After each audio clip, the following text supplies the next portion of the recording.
Fit-tielet kwart ta' din is-sena pajjiżna rreġistra żieda ta' 5.4% fil-konsum privat.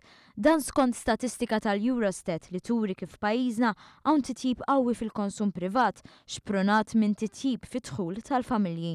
Minkejja dan l-Oppożizzjoni Nazzjonalista qed tippersisti fl-itmer ir-rapport internazzjonali u tkompli tinsisti li f'pajjiżna hawn nafsa fil-pagi.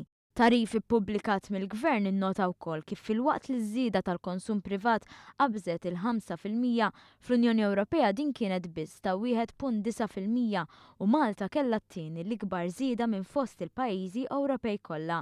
Meta wieħed iħares lejn l-istess perjodu fl-aħħar sena ta' Gvern Nazzjonalista isib li l-familji Maltin nefqu biljun u 100 miljun euro iktar li f'termini ta' persentaġġ ifisser 12% iktar.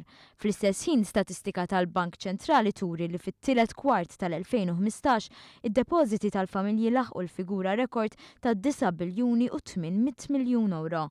Dan huwa 2 biljuni u 300 miljun euro iktar minn l-aħħar kwart fl-aħħar sena tal-Amministrazzjoni Nazzjonalista. F'termini ta' persentaġġ dan ifisser 31% iktar. Dan huwa indikat ukoll fl-istħarriġ dwar l-ottimiżmu tal-familji. Fl-aħħar stħarriġ tal-Eurobarometer li għamlet il-Kummissjoni Ewropea, 81% tal-familji qalu l-ekonomija sejra tajjeb. Dan huwa iktar mid-doppju tal-livelli fil-bqija tal-Unjoni Ewropea. L-istħarriġ li kien sar fit-tmiem amministrazzjoni preċedenti kien wera li kienu biss 44% tal-Maltin li kienu jaħsbu dan.